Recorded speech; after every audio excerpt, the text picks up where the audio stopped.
बताया। देखिए दोस्तों, हम पहले वाले वीडियो में वर्ण परिचय के अंतर्गत अचवर्ण के बारे में अध्ययन कर चुके हैं, जिसमें भाषा की परिभाषा, अचवर्णों की परिभाषा, अचवर्णों का वर्गीकरण हम उसका अध्ययन कर चुके हैं।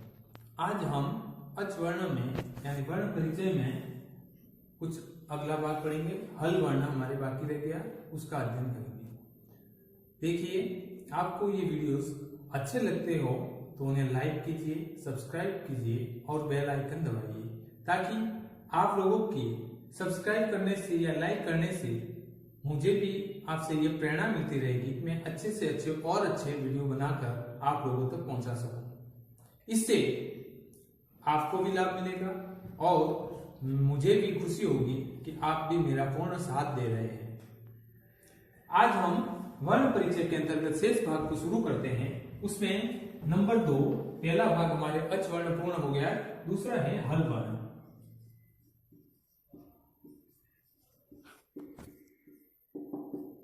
हल वर्ण किसे कहते हैं, इसकी परिभाषा मैंने आपको कल समझा दी थी, फिर भी बता देता हूं। अन्वत्र भवन्ति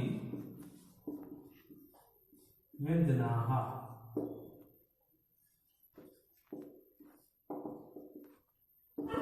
अर्थात ऐसे वर्ण जिनमें स्वर की अपेक्षा रहती है, अर्थात स्वर की सहायता से जो वर्ण पूर्ण होता है उसे हम हल वर्ण कहते हैं। जिसे उदाहरण के लिए क प्लस अ बराबर क, ये पूर्ण व्यंजन बनता है। इस प्रकार से अर्थात स्वर की सहायता से जो वर्ण पूर्ण शब्द बन रहा है वह हल या व्यंजन वर्ण कहलाता है। अब हल वर्ण जो है कक्षा 12 के स्तर के अनुसार इनकी संख्या कुल 37 मानी गई है। इनकी कुल संख्या 37 मानी गई है। तो हल वर्ण का वर्गीकरण जो है निम्न प्रकार से किया गया है। उसमें पहला है स्पर्श वर्ण। इसका सूत्र है कादयो मा वसाना।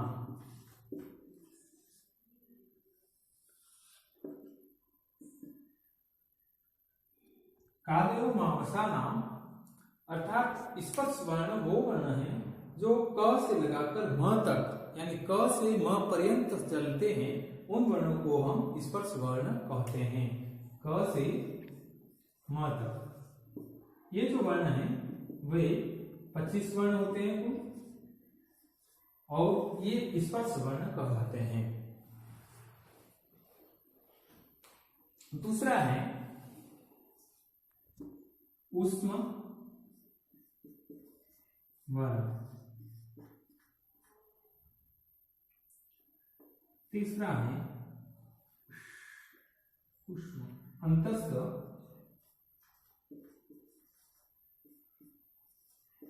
वर्ण, और चौथा है अयोग वर्ण।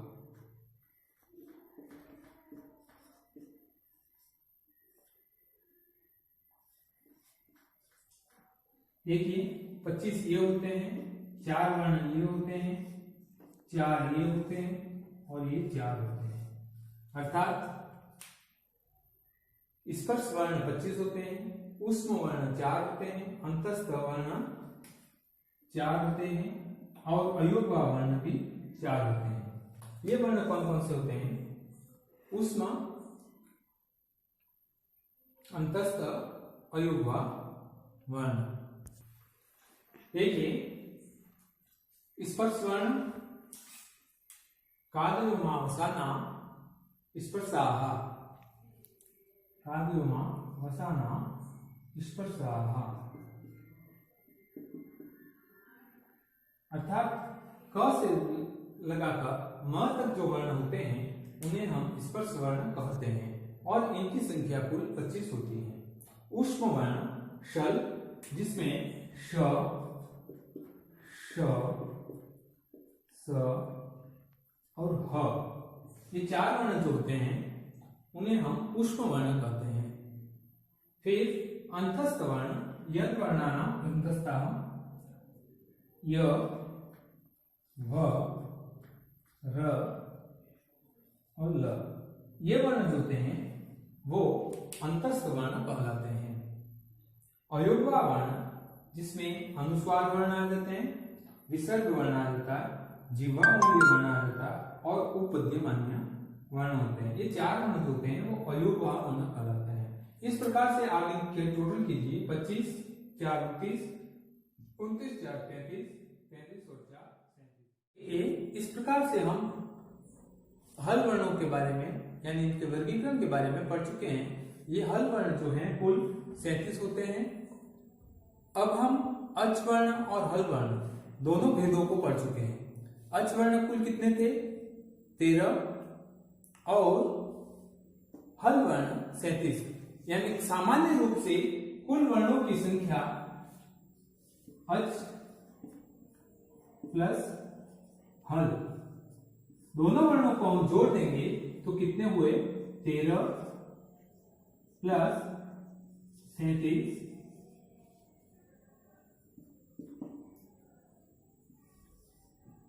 50। तो इस प्रकार से कुल वर्ण जो हैं 50 वर्ण होते हैं। अर्थात सामान्य रूप से, देखिए सामान्य इसलिए मैं प्रयोग में कर रहा हूं क्योंकि परीक्षा में अलग अलग पूछा जाता है। सामान्य वर्ण रूप से कुल वर्णों की संख्या कितनी है? तो 50। अब मैंने अभी तक जो पढ़ाया वो आपको सामान्य रूप से पढ़ाया था, लेकिन कभी कभी पाणिनि के अनुसार कुल वर्णों की संख्या कितनी है ये भी पूछा जाता है। तो पाणिनि के अनुसार देखिए, पाणिनि के अनुसार अच वर्ण पाणिनि के अनुसार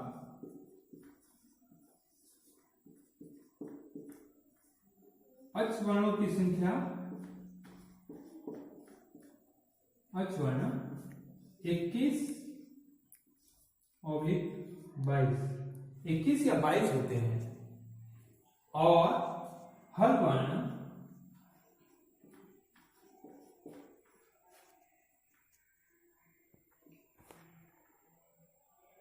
हल वर्ण 42 होते हैं। अब इनका योग जो है पाणिनि के अनुसार कुल वर्ण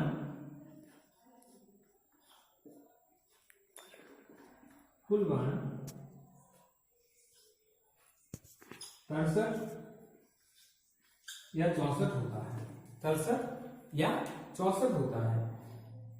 देखिए अब ये वर्ग कैसे गए, क्योंकि अच वर्ण हमारे 13 थे, पाणिनि के अनुसार इसमें 8 या 9 वर्ण और जुड़ जाते हैं और वो 21 या 22 हो जाते हैं। वो वर्ण जुड़ते हैं प्लुत वर्ण। इसके बाद हल वर्ण, इसमें हल वर्ण हमारे 37 थे, अब यहाँ 42 हो गए क्योंकि 5 अन्य वर्ण और पाणिनि के अनुसार जुड़ जाते हैं। 37 प्लस 5 42 हो जाते हैं। अब 37 प्लस 5 कौन कौन से जुड़े? 4 वर्ण तो यम वर्ण होते हैं, कु चु टू टू टू पू, ये जो है 4 टू और टू पू, ये 4 वर्ण यम वर्ण कहलाते हैं। और ऋ जो है दुस्पष्ट वर्ण होता है, वो 5वां वर्ण। ये 5 वर्ण 37 प्लस 5 जोड़ करके 42 हो जाते हैं। तो इन कुल वर्णों की संख्या 63 या 64 होती है। देखिए रीट एग्जाम में कई बार और सेकंड ग्रेड के एग्जाम में भी कई बार ये पूछ चुका है कि कुल वर्णों की संख्या कितनी होती है। तो उसमें आपके ऑप्शन में 63 आ जाए तो भी सही है, या 64 आ जाए तो भी सही है, और दोनों आ जाए तो आपको 63 या 64 वाला सही उत्तर करना है। अब इस अपन जो आपके सामान्य रूप से यानी वर्ण परिचय जो है यहाँ पर पूर्ण होता है। केवल उच्चारण की दृष्टि से हमें वर्ण का भेद पढ़ना बाकी है, वो हम अगले वीडियो में लेंगे। इससे पहले हम एक बार फिर से चर्चा कर लेते हैं। हम पहले वाले वीडियो में अच वर्णों के बारे में पढ़ चुके हैं। अच वर्ण कितने होते हैं और मात्रिक दृष्टि से उनके कितने भाग होते हैं, ह्रस्व, दीर्घ और प्लुत, वो तीनों भागों के बारे में हम पढ़ चुके हैं। फिर उच्चारण की दृष्टि से अज वर्णों के कितने भेद होते हैं? उच्चारण की दृष्टि से उदात्त, अनुदात्त और स्वरित। उदात्त जो होता है उच्चैरुदात्त, जब वक्ता अपने भावों को प्रकट करता है और जिह्वा से ऊपरी भाग, तालु के ऊपरी भाग से टकराकर जो शब्द बाहर निकलते हैं वो उदात्त वर्ण कहलाते हैं। उन वर्णों को अचिन्हित रखा जाता है, उन वर्णों के आगे कोई चिन्ह नहीं लगता है। ये प्रश्न भी सेकंड ग्रेड के एग्जाम में आ चुका है। फिर अनुदात्त वर्ण। अनुदात्त वर्ण को वर्णों के नीचे चिन्हित किया जाता है। निचेरो अनुदात्त ये सूत्र है, और इस सूत्र के अनुसार वक्ता जब अपने भावों को प्रकट करना चाहता है तो तालव्य भाग से नीचे शब्द टकराकर जो बाहर उद्धृत होता है, बाहर निकलता है, उन शब्दों को अनुदात्त वर्ण कहते हैं। तीसरा है स्वरित वर्ण। समाहार स्वरित, ये इसका सूत्र है। अर्थात जब वर्ण तालु और जिह्वा के मध्य भाग से बाहर निकलता है, वक्ता जब बोलने के लिए अपने विचारों को प्रकट करता है तो तालु और जिह्वा के मध्य भाग से वर्ण बाहर निकलता है, उन वर्णों को समाहार स्वरित कहा जाता है। और ये वर्ण जो है, वर्णों को वर्ण के ऊपर एक खड़ी लाइन के रूप में चिन्हित किया जाता है। इस प्रकार का इनके ऊपर चिन्ह होता है। तो ये हो गया उच्चारण की दृष्टि से अच वर्ण। फिर अन्य इसके दो भाग और थे, अनुनासिक और अननुनासिक। इस प्रकार से अ, ई, उ, री इन भागों को 18 भेदों में विभक्त किया गया है। री और एच वर्णस्य जो हैं, इन्हें 12 भागों में भेद किए गए हैं, यानी इनके 12 भेद हैं और अ, ई, उ, री के 18 भेद हैं। और री और एच वर्ण के कम क्यों हैं? क्योंकि री वर्णस्य दीर्घो भाव और एच वर्णस्य ह्रस्वो भाव, अर्थात एच वर्ण में ह्रस्व वर्ण का अभाव होता है और ली वर्ण में दीर्घ का अभाव होता है, इसलिए इनके 12 भेद होते हैं। ये जो है वैसे सेकंड ग्रेड लेवल का है, रीड लेवल में इनका भेद के बारे में नहीं पूछा जाता है, इसलिए मैंने एक एक भेद आपको नहीं बताया।